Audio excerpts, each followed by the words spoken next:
शन्नो मित्रः शं वरुणः शन्नो भवत्वर्यमा शन्न इन्द्रो बृहस्पतिः शन्नो विष्णुरुक्रमः ॐ शान्ति शान्ति शान्तिः।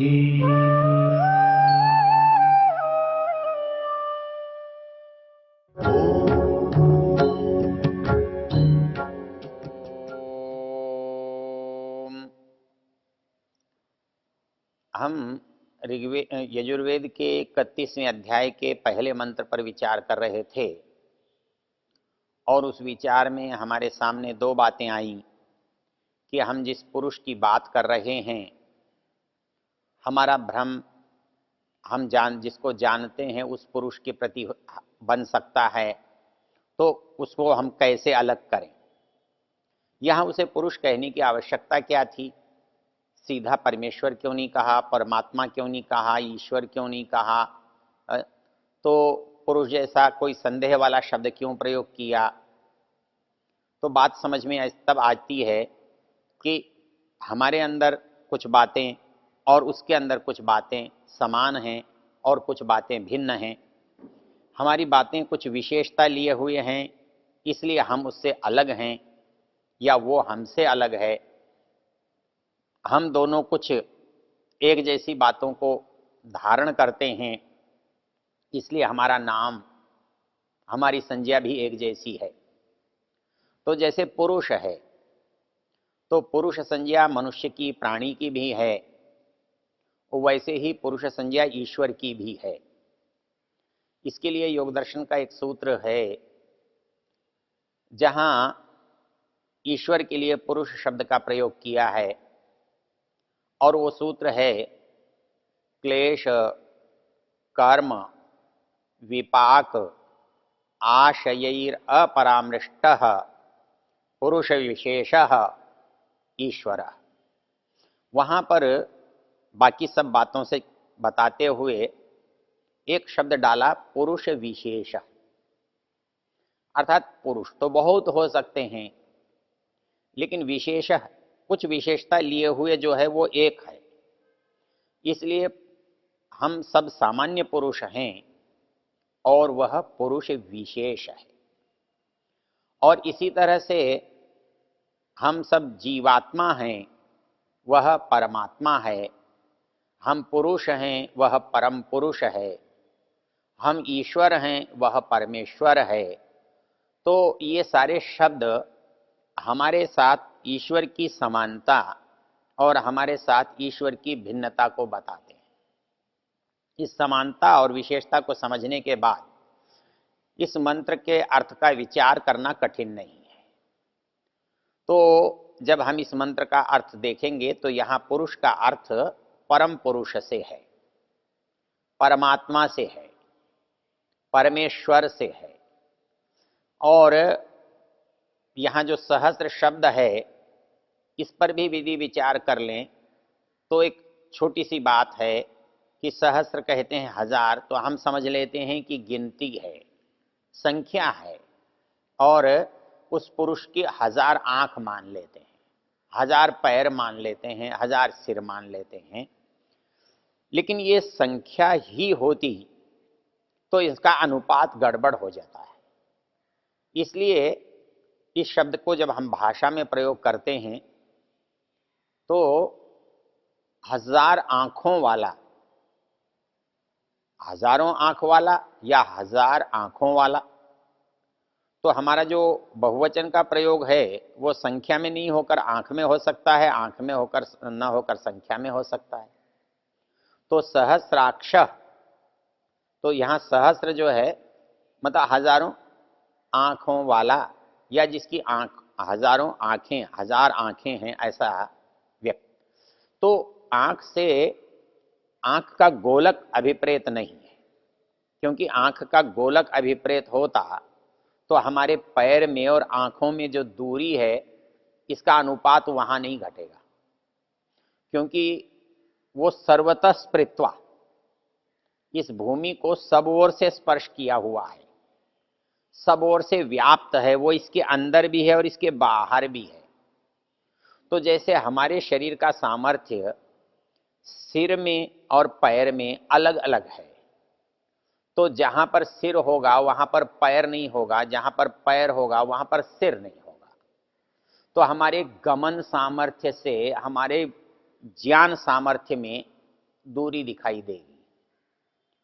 तो ये दूरी जो है उसको पूरा कौन करेगा, कैसे करेगा?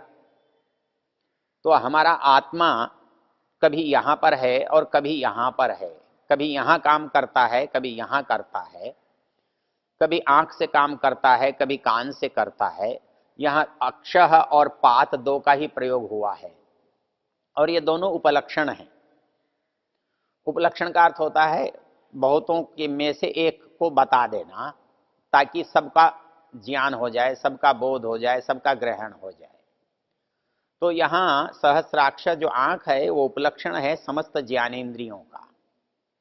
मतलब उसे केवल दिखता है ऐसा नहीं, वो सब सुनता भी है, सब देखता भी है, सब स्पर्श भी करता है, सब जानता भी है, सब उसे पता है। अर्थात जितना ज्ञान जितने प्रकार का संभव है वो सब उसको मालूम है।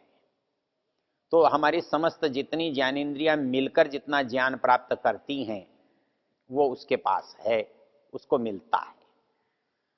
और जितना हमारा कर्म है, जितनी हमारी गति है, जितना हमारा गमन सामर्थ्य है, जितनी दूरी को हम प्राप्त कर सकते हैं वो दूरी भी उसके लिए सामान्य है। वो समस्त सब स्थानों पर गया हुआ है, इसलिए उसको अतिरिक्त पैर की आवश्यकता नहीं होती है। तो उसके पास कर्म करने का सामर्थ्य और उसके पास ज्ञान का सामर्थ्य, वो दोनों के दोनों भली प्रकार से हैं। तो ये जो ज्ञान और कर्म का जो सामर्थ्य है, उस सामर्थ्य को बताने के लिए यहाँ पर सहस्त्र शब्द का प्रयोग हो रहा है।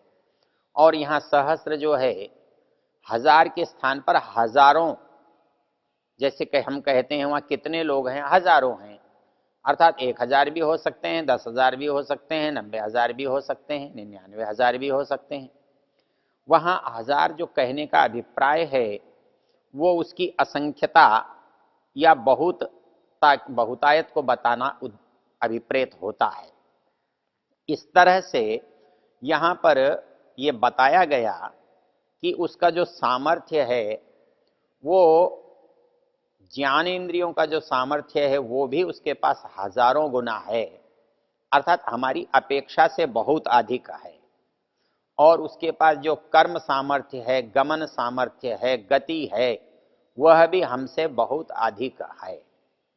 वो हमसे, हम जब जाते हैं तो वो जा चुका होता है, अर्थात वो पहले से वहां पर प्राप्त है। और वो सभी स्थानों पर प्राप्त है, इसलिए सभी स्थानों पर प्राप्त होने से वो सब जगह गया हुआ है। कभी कभी हमें लगता है कि पैर के बिना जाना कैसे हो सकता है, लेकिन हम ये भूल जाते हैं कि पैर का जो प्रयोजन है वो पहुंचना है। और यदि पहले से पहुंचा हुआ है तो पैर का प्रयोजन सिद्ध हो चुका है। जब पैर का प्रयोजन सिद्ध हो चुका तो प्रयोजन सिद्ध हो जाने से पैर वाला है, ज्ञान का प्रयोजन सिद्ध होने से सिर वाला है, आंखों का प्रयोजन सिद्ध होने से आंख वाला है।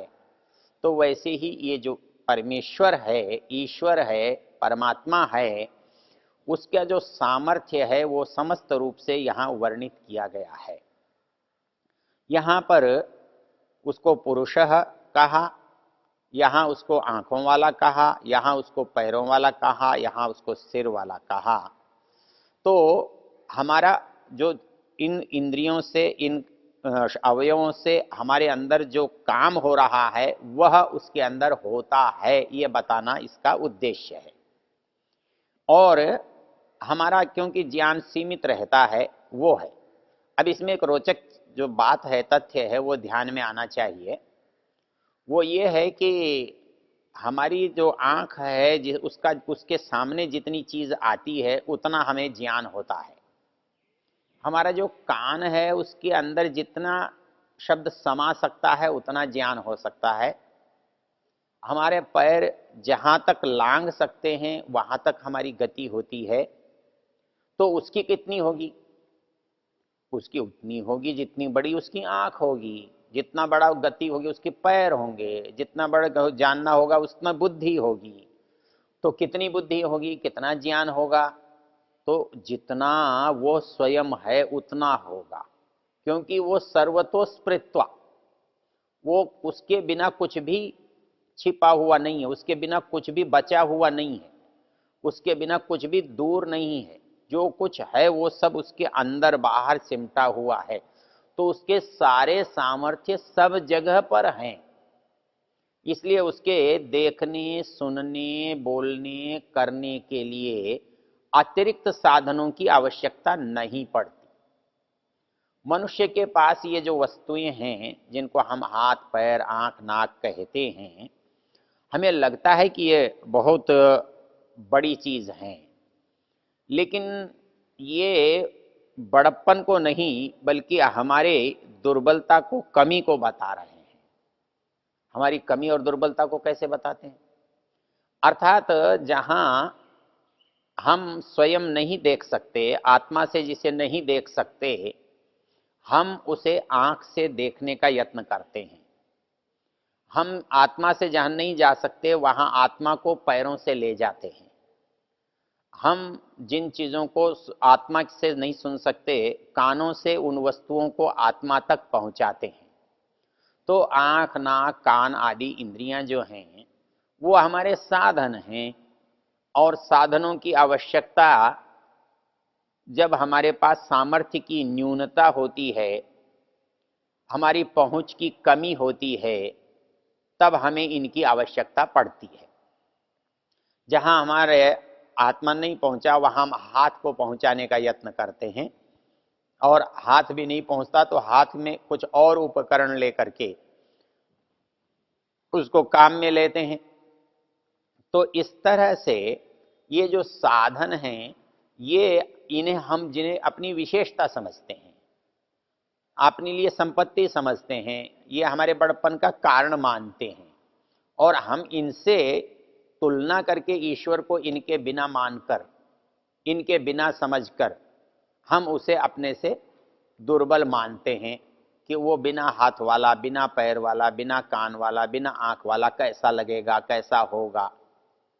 यदि हमें ये बात पता हो जाए, ये बात विचार हम कर लें कि ये तो हमारी अपूर्णता को पूर्ण करने में सहायक हो रहे हैं, अर्थात इन साधनों के बिना हम जो नहीं कर सकते, इसलिए वो ये साधन हमारे लिए उपयोगी हैं, ये साधन हमें संपूर्ण बना रहे हैं, ये साधन हमें बड़ा बना रहे हैं। लेकिन जिसको साधनों की आवश्यकता ही ना हो, तो वो उसके लिए साधन उसे बड़ा कैसे बनाएंगे? हमारे पास संपत्ति हमको बड़ा बनाती है। क्यों बनाती है? संपत्ति हमको इसलिए बड़ा बनाती है क्योंकि हम संपत्ति की अपेक्षा रखते हैं, और जो जो अपेक्षा रखने वाले हैं उनमें जितनी जितनी अधिक संपत्ति होती है वह उतना ही बड़ा बड़ा बड़ा होता जाता है। लेकिन यदि किसी को अपेक्षा ही न हो, किसी को जरूरत न हो, आवश्यकता न हो, तब उसको बड़प्पन का आधार कैसे बनाया जा सकता है?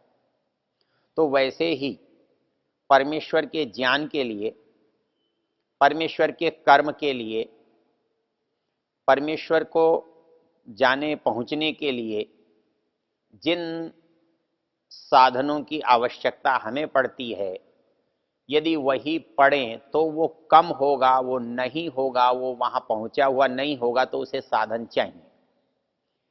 लेकिन वो जब जब गया हुआ है तो उसे पैर का लेकर क्या करना है? जब वो वहां पर विद्यमान है तो उसे आंख का क्या करना है? जब वो विद्यमान है बुद्धि से तो वहां उस पर मस्तिष्क का या सिर का उसे क्या करना है?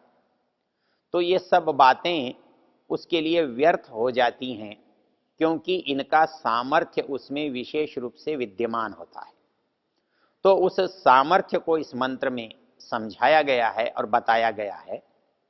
और इतना ही नहीं, वह इस सामर्थ्य से, इन सामर्थ्य का उपयोग जहां हम कर रहे हैं जिन स्थानों पर, वह इन स्थानों पर स्वयं तो है ही, किंतु वह स्वयं इन स्थानों से परे भी विद्यमान है।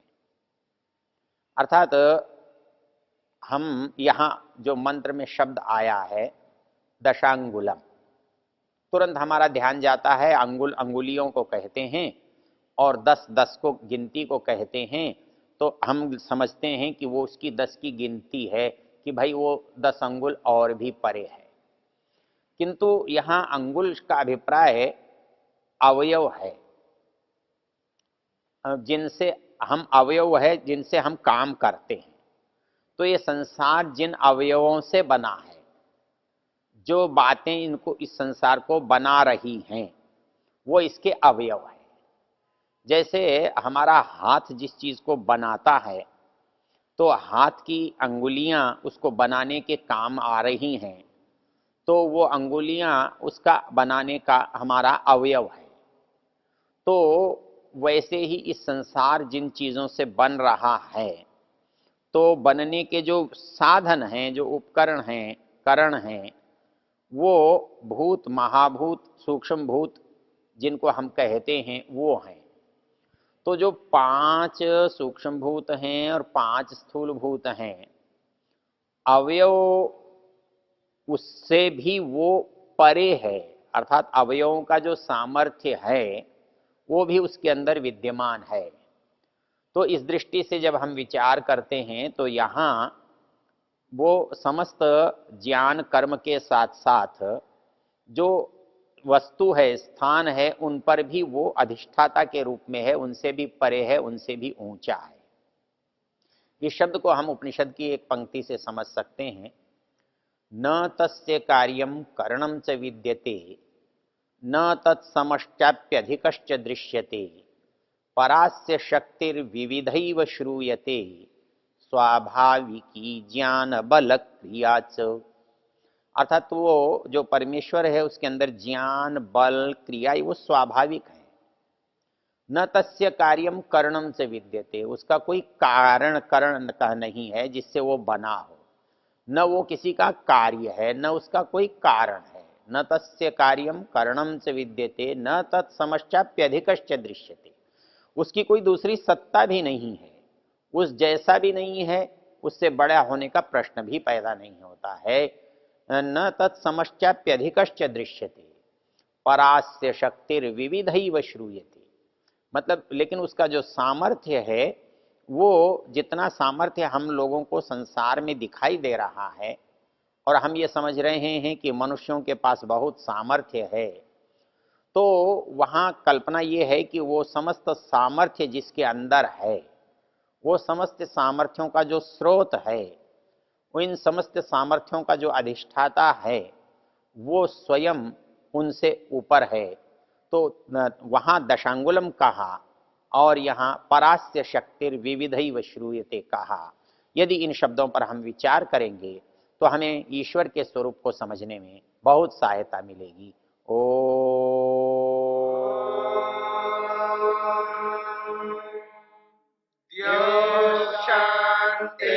शांतिरंतरिक्षं शांति पृथिवी शांतिरापः शांतिरोषधयः शांतिः वनस्पतयः शांतिर्विश्वे देवा शांतिर्ब्रह्म शांति सर्वं शांति शांतिरेव शांति क्षमा शांतिरेधि। ओम शांति शांति शांति।